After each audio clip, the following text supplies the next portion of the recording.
ایک دفعہ کا ذکر ہے، ایک جنگل میں ایک بنٹو بھالو رہتا تھا۔ بنٹو بہت ہی زیادہ آلسی تھا۔ وہ پورا دن بس کھاتا رہتا تھا اور آرام کرتا رہتا تھا۔ اس کے علاوہ اسے کوئی کام نہیں تھا۔ اس کی وجہ سے وہ بہت موٹا ہو گیا تھا۔ ایک دن بنٹو بھالو ایک جگہ سے گزر رہا تھا کہ اس نے مکھیوں کا چھتا درخت پر لگے ہوئے دیکھا۔ اس کو دیکھ کر اسے کھانے کا بہت جی چاہا، لیکن آلس کی وجہ سے وہ چاہ رہا تھا کہ کوئی مجھے درخت سے اتار کر دے دے، مجھے خود نہ اتارنا پڑے۔ وہ بیٹھ کر ابھی یہی سوچ رہا تھا کہ کوئی مجھے اتار کے دے دے کہ اچانک سے شیر کے دھاڑنے کی آواز سنی۔ اس نے جیسے ہی وہ آواز سنی، وہ وہاں سے دوڑ لگا کر بھاگ گیا۔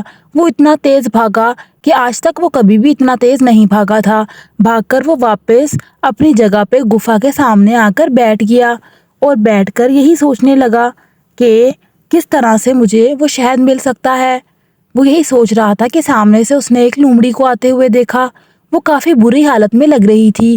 اسے جیسے کافی زیادہ چوٹیں آئی ہوئی تھی اور اسے صحیح سے چلا بھی نہیں جا رہا تھا، کمزور بھی تھی۔ تو اس کو دیکھ کر بنٹو بھالو کو کافی ترس آیا۔ اس نے اس سے پوچھا، لومڑی بہن، تمہاری حالت تو کافی خراب ہے۔ مجھے دیکھو، میرے تو ہاتھ پیر بھی ہیں، پھر بھی مجھے شکار ڈھونڈنے میں بہت مشکل آتی ہے۔ تو تمہیں تو شکار ملتا ہی نہیں ہوگا، تم کھانا کیسے کھاتی ہو؟ اس کی بات سن کر لومڑی کہنے لگی، بس خدا دے ہی دیتا ہے، کوئی نہ کوئی تو انتظام کر دیتا ہے۔ تھوڑی دیر بعد پھر سے شیر کے دھاڑنے کی آواز پورے جنگل میں گونجی۔ اس کی آواز سنتے ہی تمام جانور اپنی اپنی جگہ پر چھپ گئے اور وہاں پر لومڑی بھی موجود تھی، لیکن وہ کہیں نہیں بھاگ سکتی تھی کیونکہ وہ تو چل بھی بہت مشکل سے پا رہی تھی۔ بنٹو بھالو یہ سارا منظر اپنی گفا کے سامنے بیٹھ کر دیکھ رہا تھا اور وہ دل میں یہ سوچ رہا تھا کہ اس لومڑی کی تو آج خیر نہیں ہے، یہ تو بھاگ کر کہیں نہیں جا سکتی، آج تو پکا شیر اسے کھا جائے گا، یہ بیچاری اپنی جان سے ہاتھ دھو بیٹھے گی۔ ابھی وہ یہ سب ہی سوچ رہا تھا کہ وہاں پر لومڑی کے سامنے شیر آیا۔ اب سارے جانور تو اس کی آواز سن کر اپنی اپنی جگہ پر چھپ گئے تھے، بس ایک لومڑی ہی وہاں موجود تھی۔ شیر لومڑی کے پاس آ گیا اور اب یہ بنٹو بھالو یہی سوچ رہا تھا کہ ابھی وہ اس کو کھا جائے گا۔ لومڑی بھی بہت معصوم اور بیچاری سی شکل بنا کر کھڑی تھی کیونکہ اس کو بھی یقین ہو گیا تھا کہ اب وہ مر جائے گی، لیکن ان سب کے برعکس شیر آیا اور آ کر اس نے ایک گوشت کا ٹکڑا لومڑی کے سامنے رکھا اور وہاں سے چلا گیا۔ یہ دیکھ کر بنٹو بھالو تو بہت زیادہ حیران ہو گیا کیونکہ ایسا تو ہو ہی نہیں سکتا تھا۔ اس نے سوچا ہی نہیں تھا کہ شیر بھی کبھی لومڑی کو، جو کہ پہلے سے زخمی ہو اور بھاگ بھی نہ سکتی ہو، اس کو کیسے چھوڑ سکتا ہے۔ لومڑی نے بھی آرام سے وہ گوشت کا ٹکڑا کھا لیا۔ بنٹو بھالو تو یہ سب کچھ دیکھتا رہ گیا۔ اب اس نے سوچ ہی لیا تھا کہ خدا ہر جانور کو رزق ضرور دے دیتا ہے، کوئی محنت کرے یا نہ کرے اس کو کھانے کو ضرور ملے گا، اس لیے ہم کیوں اتنی محنت کریں؟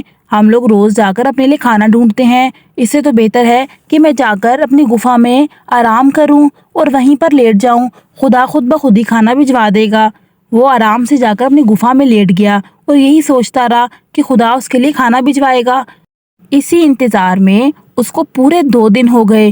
اس کی بھوک سے بری حالت تھی، لیکن آلس کی وجہ سے وہ تو باہر جانا ہی نہیں چاہ رہا تھا، بس یہی سوچ رہا تھا کہ خدا مجھے دے دے گا کھانے کو۔ آخر کار اس نے تھک کر باہر جا کر اپنے لیے کھانا ڈھونڈنے کا فیصلہ کر ہی لیا۔ وہ اپنی گفا سے نکلا اور کھانے کی تلاش میں جا رہا تھا کہ راستے میں اسے ایک بندر ملا۔ بندر نے اسے پوچھا، بھالو بھیا، خیریت ہے؟ کافی پریشان دکھائی دے رہے ہو، ایسا لگتا ہے بہت بھوک لگی ہے۔ بھالو نے اس کو ساری بات بتائی کہ میں نے ایسا سوچا تھا کہ خدا مجھے کھانا دے گا، لیکن خدا نے میرے ساتھ بہت ناانصافی کی ہے، مجھے کھانا نہیں دیا، لومڑی کو تو دے دیا تھا، اس کو تو شیر سے بھی بچا لیا۔ تو اس کی بات سن کر بندر کہنے لگا، بھالو بھیا، خدا اسی کو دیتا ہے جو اپنی مدد آپ کرنا جانتا ہو۔ اگر تم بیٹھ کر یہی سوچتے رہو گے کہ تم لومڑی جیسے ہو تو تم کبھی بھی کھانا نہیں ڈھونڈ سکتے۔ اگر تم یہ سوچو کہ تم شیر جیسے ہو، کیونکہ شیر نے بھی اپنے لیے محنت کر کے کھانا لیا تھا نا، تو اگر تم شیر جیسے بنو گے تو تمہارے اندر جو صلاحیتیں ہیں وہ مزید ابھریں گی۔ خدا نے ہر مخلوق کے اندر کوئی نہ کوئی صلاحیت ضرور رکھی ہوتی ہے، بس ان کو ابھارنے کی ضرورت ہے۔ اگر تم اپنے لیے محنت کرو گے تو خدا تمہاری مدد کرے گا، لیکن اگر تم ہاتھ پاؤں سلامت ہوتے ہوئے بھی ایسے ہی پڑے رہو گے تو خدا کبھی تمہاری مدد نہیں کرے گا اور تم بھوک سے مر بھی جاؤ گے تو بھی تمہیں کھانا نہیں ملے گا۔